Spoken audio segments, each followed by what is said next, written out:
Third phase of moon.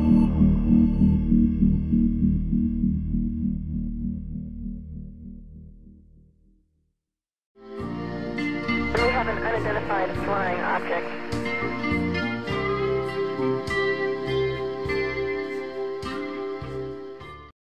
Nine two three 1713. Now, right before we went to break, Mr. Reed, you were talking about this amazing experience that your whole family experienced. I wanted to throw in a couple comments there before I ask you both a question on this. When you said you heard your mother's voice, a lot of people report something like that. As a matter of fact, Stan Romanek, when he was on our show, and he wrote about this in his book as well, he recorded that when a crack came, he was able to record on his microphone that his stepson's voice calling mom, mom, as if to get his wife out of bed. But it turned out it wasn't his son, his stepson. It was an electronic voice that they were used possibly to lure him or his wife out of bed. So I just thought that was another thing that is very regular to a lot of these cases. Am I not correct, Ms. Smith?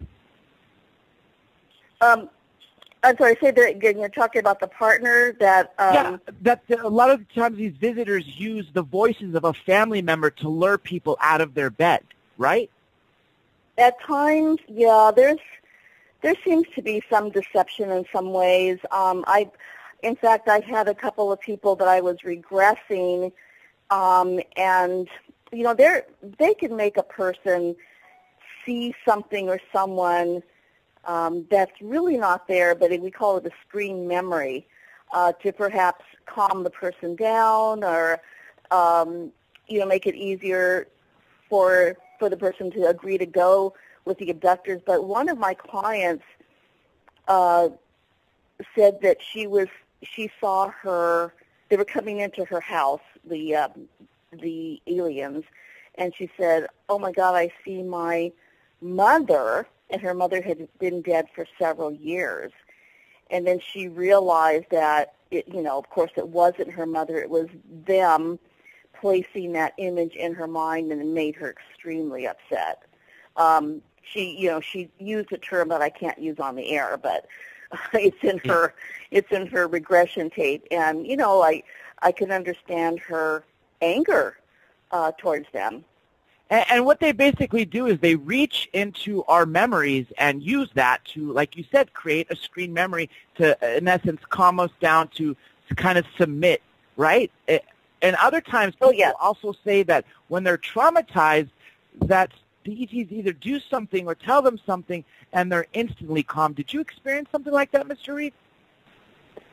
To be honest with you, no. I mean, what happened to us, and I'm just going to give you the facts, and I'll tell you why I stand by what I say. Our vehicle had magnetic fields around it that was so strong that they spun a compass from 2 feet away. This is not me telling you this. This is law enforcement. This is witnesses. These are people that investigated it. Even Robert Bigelow's team came out, or a funded team through him came out, and Officer Detective White, and Debbie Cobbles with the book Intruders was written about. She actually filmed it as well. And there were radiation readings on the vehicle. So this was what hit us was very mechanical. It was very, it created a lot of problems, not just for the car, but for my brother's head. You know, he had a lot of effects from it. We believe that these low-frequency ELF actually, because your mind works on electrical pulse, so we believe that that's what actually got him into this funk where he was not sure or felt himself and was disoriented. And so we believe that there's an ELF, a low-frequency magnetic field, that comes over people. And we say that because it happened to us. I'm not saying what happened to us happens to everybody. I think, you know, we're all trying to make sense out of what happened. So the only thing that we've got to go on are the facts. And to me, that speaks loudly for what happened to us.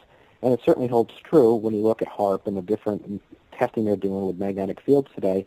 They can calm people. They can make people unhappy, go into a coma. You can put people to sleep. You can control people through low-frequency ELF. So we think that's what happened. So when I look at what I saw in this willow tree and this body of water, that was actually shown to me, but it was shown to me on a screen.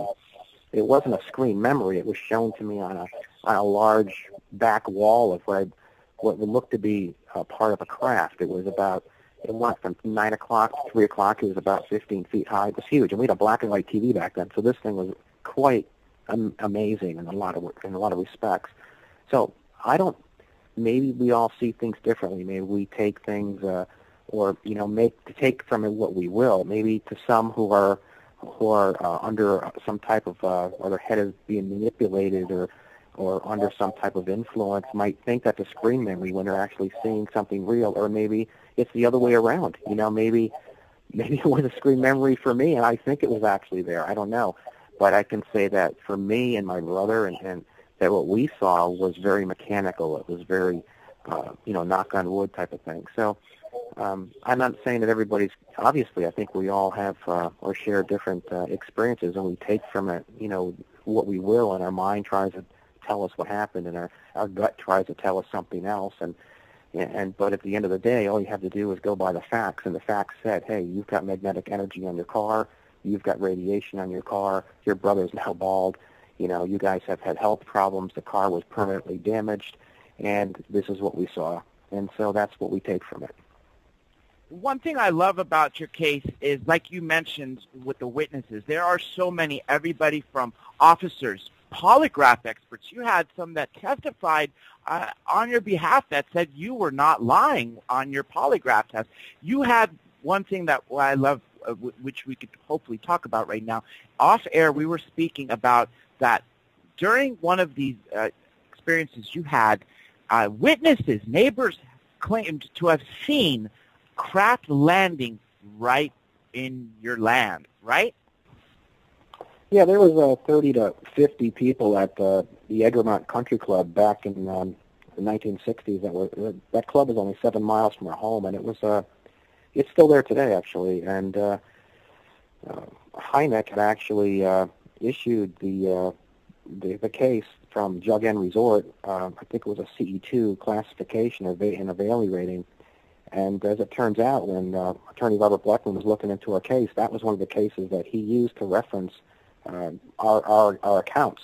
So my mother we had this 80 acres of property, and 7 miles away from us was not that far, and they actually saw this craft actually dip down, which would have placed it pretty much right over our property, give or take a few miles. So we really do believe that was the craft that landed on our property, and being that it was, and also in Hampton, Mass, 35 miles away, there was another sighting.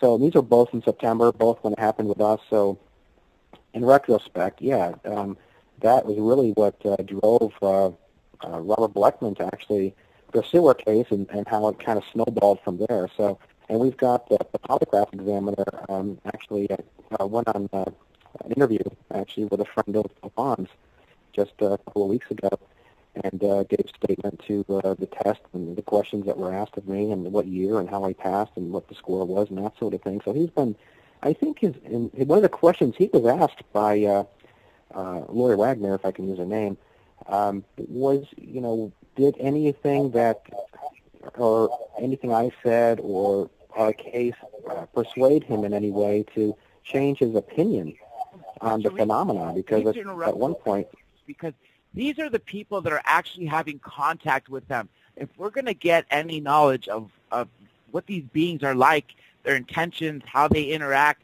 what their society's like, these are the people we're going to hear it from. And that's why I think it's so great. And another comment that I've gotten from several researchers right here on the show is that when people are observing a UFO, an extraterrestrial craft, it's either coming to Earth from another dimension or another plane or another planet to pick up somebody, or they're on their way from dropping them off from an abduction, if you want to call it that. Some people don't like to use that word, as you know. Other people prefer experience, others prefer contact. But nonetheless, and I think that makes sense because clearly this is a huge operation.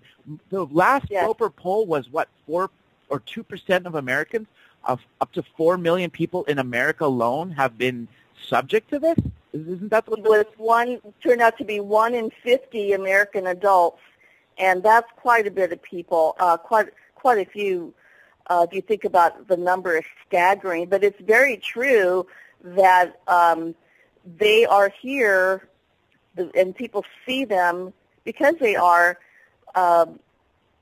they have their own agenda, is what I want to say. We don't know what it is yet, and it's probably very true that when they are seen there, they were just abducting people, bringing them back, or they have somebody on the craft. I mean, the operation that went on Coronado Island in 1994, they describe a very large craft. I mean, a huge, like a mothership type craft that, we see in the movies. And a couple of the abductees commented that, gee, I've never seen a craft like this or this big. And I just got the impression very, very strongly that they used this size craft because they knew that they were going to be abducting several people from that island that weekend. This craft in 1969 was so big, my grandmother referred to it over the past maybe 10 years ago as reminding her today as a flying strip mall. I mean, this thing was absolutely immense. I've heard that expression before, Tom, a flying mall. Yep, yeah, absolutely. What I think so interesting and why I really applaud Mario for calling in is our case was actually mentioned on WSBS radio in Great Barrington, Massachusetts. Mario, who I've never even met, but have spoken to him on the phone, he was only miles from our home. And you had Jug Inn Resort, who had seen the craft. You had Hampton, Massachusetts, that also was given a CE 3, I think, which, again, was in September. You've got several other people in town that have contacted me since. You've got all these kids and parents and relatives of them and have stayed in touch with us that drew these things on the back wall of our classroom. I spoke to Tammy Blackwell, who's the head of the City Hall there, and even she knows people that have referenced and talked about the accounts back in Sheffield. So I'm glad they're finally starting to come out, which I hope that I was able to help that a little bit or give it a push. But it's such a small little town. I think everyone is really still nervous in some respects to talk more about it because it's still a very quiet, conservative little town even today. Mr. Friedman, two things. Mr. Friedman says that a lot of the vehicles that are picking up people or just coming to the Earth are the small Earth excursion vehicles, as to use his term, whereas they're taking people and putting them on their larger ships, which are parked probably right outside our orbit, maybe on the darker side of the moon where we can't see them.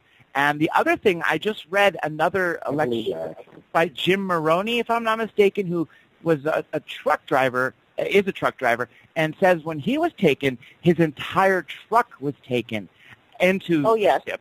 So That's also very common. Well, in 1969, the original report that my mother gave said that our car was facing in the opposite direction. Now, I certainly wouldn't remember that, but she did, and she said that because of where the store was that my grandmother walked into. That's actually on a police report, I believe. She really believes that the car was faced in the opposite direction. I used to think, well, maybe she was disoriented because of what happened, but she swears by it. And I think, if I'm not mistaken, Ron, you might be able to back me up on it or comment on this. I think the Betty and Barney Hill case, their car was in the wrong direction. I think Kathleen said something about that to me once, maybe a year ago or so. It may have been in the wrong direction, but I know it was several miles down the road. Okay. And then they discovered later they were missing some time. Mario, but were you an experiencer as well, or you witnessed a craft in the area? We're talking about big crafts. The craft that my family saw, it was myself, my sister, my father, and my mother. This thing was about 1,000 feet wide. Now, this same craft was seen 20 years later in 1987 over the Waterbury, Connecticut area, and it was actually a state policeman that took the picture. If you go to MUFON, Connecticut, and you click on the temporal doorway, you will see the exact same type craft that my family saw. There's over 5,000 people saw that craft as it passed over the I-84 in Waterbury, Connecticut. It was only 100 miles away from where we saw our craft almost 20 years earlier. The same exact UFO. Was it a disc, triangle, V? It was a disc, and it had revolving, circular, bright colored lights amidships. red, yellow, green, and white, and blue. There was 5 colors, and they were going in a clockwise motion, like a, almost like a, I can't really explain it, but it was like they were sweltering around in a circle, but going really fast, but like so fast that, you see something moving, but it's moving so fast that it almost moves slow inside of itself. That's how these lights were circulating. It was. I'll tell you something. When we saw this thing in '69 too, which I think was actually about 6 months after what you saw, this thing, our family reporting, if you will, it looked like flashes, like searchlights in the woods. It was like, but flickering. And we used to think that because our car was moving, you see the light and a tree gets in the way and it looks like it flickers. But the more and more we thought about it, it was these lights were, it almost looked like searchlights that were like coming on, coming off, coming on, coming off. And that's what got our attention. And this was up on the top of a hill off of Route 7, I believe. And it was like a hill and there were some trees and it was up above us, so we couldn't really see it. So the whole forest looked like it lit up with these quick flashing, like almost like spotlights, It's boom, boom, boom, boom, boom, boom, boom, boom, boom, boom. And at one point you thought, okay, was there an army of flashlights in there? But that's what it looked like. And because we were moving also, it looked like, okay, are we seeing it flicker because of the trees and stuff? But no, I think this whole, and they were a blue-white light, very blue, very intense, very bright. And so, yeah, again, that was very similar to what all of us saw. That's awesome. We're going to come on a short break in the next minute or so, and I know we're going to be carrying this over into the next hour before Mr. Weatherly joins us. And I know, like we say in off-air, there is so much information that we can have all of you on for hundreds, if not thousands of hours, and there would still be so much more to talk about. That's why I think this is such an important topic. But before we go on to the break, Tom, have you seen different types, different shapes of craft aside from the different sizes? And Mario and Yvonne, I wanted to ask if you could also tell us about your cases. Or everybody hold that thought, and when we pick it back up, we're going to continue on this, and we're going to majority of this hour talking about. But before we went to break, we were just about to talk about the different kinds of craft from Thomas Reed and his remarkable experiences, which have several witnesses, everybody from police officers to polygraph experts that came forward to neighbors that have seen the craft. And Mr. Reed, what impression did you get of their agenda? Why have they been taking you and your family? Well, I believe that if you look at the wounds that were on my brother's chest, that was recently, again, just looked at by his doctor, and the 2 puncture wounds behind his right ear. The marks behind his ear and the marks on his chest kind of line up with a side of the thymus gland, which produces the T cells for the body's immune system. And if you go by what my brother and I feel or believe, and my family, we believe that there was something extracted, that there was something of need from us. And of course, we are all Rh negative. There's been a lot of attention on that part of it, that a lot of people believe that there could be a connection there. And I'm not ruling it out, because there's actually 9 of us that are Rh negative, and that's a high number within one household. So that there could be something to that. The other thing, we live not far from Pratt & Whitney and Command Aerospace and Electric Boat, within an hour and a half. So there was an awful lot of the military-type manufacturing facilities there. And, of course, Electric Boat made nuclear submarines, so that wasn't far. And then, of course, we had this area that was very secluded. So if you wanted to hide, let's say, that would have made a good spot to do so, and as there wasn't that much around there. So we might have been at the wrong place at the wrong time. But again, my mother experienced something in 1954 in Moosehead Lake in Maine with her girlfriend. So there was a connection with her. So if you looked at it from a scientific standpoint, or at least when you start looking for, you got to look for patterns, I guess. And the pattern is that my mother had an experience with someone that she was with, and then, of course, my brother and I. And so if there is something of interest with us, what could it possibly be? And if you look at the wounds in the chest and the marks behind the ear, something was taken, something was physically extracted, or something was mutually returned. And if you look at that part of it and you say, okay, well, maybe something was given back and extracted, maybe there was something mutual with this, whatever this was, then you can look at my son, who Yvonne has met, and who is extremely intelligent. He was doing 13th in 4th grade. He was doing grade 13 math. He was in the 127th percentile and way above the gifted. He was in the superior range. There is something happening with my son. He definitely he tests higher than coincidental chance, which is how he adopted the nickname Chance.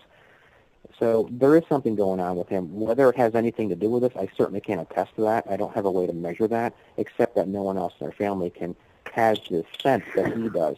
Here's something else. He was actually evaluated at the Miami Children's Hospital. He was evaluated with the Hoffman test in his school. He was in an academy, which is actually almost an early college, when he was in 10th grade. And he was evaluated by Michael Buckner, a third-party a director of a facility here in Knoxville. And he actually put something in writing that my son actually showed signs of remote viewing. So this is actually documented. So to answer your question, it's definitely genetically driven. As far as what happened with us, I can't state that's what happens to other people. Our family's connection to this is genetically driven. For whatever reason, maybe, I certainly believe that man was originally Rh negative. I do believe that. I stand by that. I don't think we're an offspring of a monkey. Man was originally Rh negative. O negative, A negative, I don't know, but definitely Rh negative. I believe that. And I believe that if there is a connection, or those who more frequently have experiences are Rh negative, I believe what's happening is these entities are going back to the root of man, maybe to perfect it. Maybe we didn't develop the way we were supposed to. Perhaps there are receptors that aren't working like we should. We have these huge brains. We're not using them. Perhaps it's something like that. Maybe they're trying to perfect something. I don't think it's really for our benefit. Maybe there's a little bit being trickled down to maybe save a very barbaric race in general with respect to an awful lot of what's happening lately. But at the same time, they perfect something for themselves somewhere else. But that's really what I think it is. You look at the amount of catastrophic, we've had 5 extinctions, and yet we have close to 2 million species of animals flourishing here. I mean, they would have all had to have been couples around the same age, same area to have offspring. You're talking an awful lot of insects and bugs and fish and plants and whatever to, animals and to all live and flourish in the right areas at the right time. And it just seems very planned to me. And so that's my viewpoint. This is a planned planet that was here to flourish and to be plucked when needed. A lot of the researchers have come to similar conclusions that this is the largest laboratory that we were actually created. Dr. Lear recently on air here spoke about Homo noeticus, where Homo sapien may be being transformed into that with another genetic manipulation. And I guess this will lead into Reed and all the experiencers / abductees who say that when if it's women, they're overtaken, men whose sperm are taken, months later, if the women are pregnant, their fetuses are removed, and then when they're taken back on craft, they are shown these hybrid babies with these large eyes and large heads. And I wanted to ask you, Mr. Reed, if you've ever seen anything like that on board. And the third thing I want to let everybody know, Preston Dennett has just joined us. I know, Yvonne, you know him. Thomas yes. Reed, Hi, Preston. Hi, Yvonne. Thomas, you know him. Mr. Weatherly, you know him. No, I don't believe I've had the pleasure to meet him, no. Oh, yeah, I have not met him either. Yvonne and ufology as general. He's been researching for, 26 years, 27 years, Preston, author of 17 books, and he wrote a book about the Coronado incident, which we were talking about last hour. Yes. Yeah, I know exactly who Preston is, but we haven't had the pleasure of meeting him. So. Oh, he did with Mike Evans, who's one of the abductees who was taken that weekend. He's also, of course, a chapter in my book that I go into with all the other people that were abducted that entire weekend. So glad to talk to you again, Preston. Yeah, me too. And nice to meet you guys. Nice to meet you. Real quick, You had a Mr. question Reed. for me, correct? Yeah, Mr. Reed, have you seen anything of the black-eyed children on the ships? And it'd be a three-way question, because I know Preston has a question after this, and Mr. Weatherly, I wanted to ask you, do you think these indigo children or the black-eyed children grow up to be the men in black? And so let's start with Mr. Reed. Have you ever seen something similar? I can't say that I've actually seen what they refer to as a black-eyed child, although I've heard about them for years. And I can't even say that I've really seen what looked like children. What we saw looked more like a genetic experiment. But I can tell you quickly before I go, though, that I did have my regression with Yvonne last week. And one of the things that came out from that I hadn't consciously remembered was I actually, for the very first time, realized how I felt. And if you're interested in that, I'd like to share that with you. I actually remembered and I reacted to the pain that I felt. And it was the very first time I've actually been in touch with that. Although I remember the room and I remember what took place, but I actually felt it as if it was happening to me right then and there. And it made me realize that there is a lot more that I don't remember. But so to tell you, to really answer your question, I don't recall seeing that, but that doesn't mean that there wasn't more there that I wasn't consciously aware of. You know, we're coming down to the last minute. I just want to join it.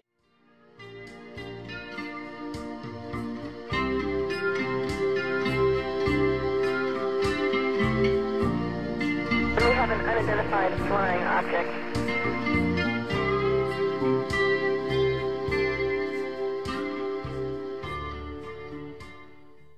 Third phase of moon.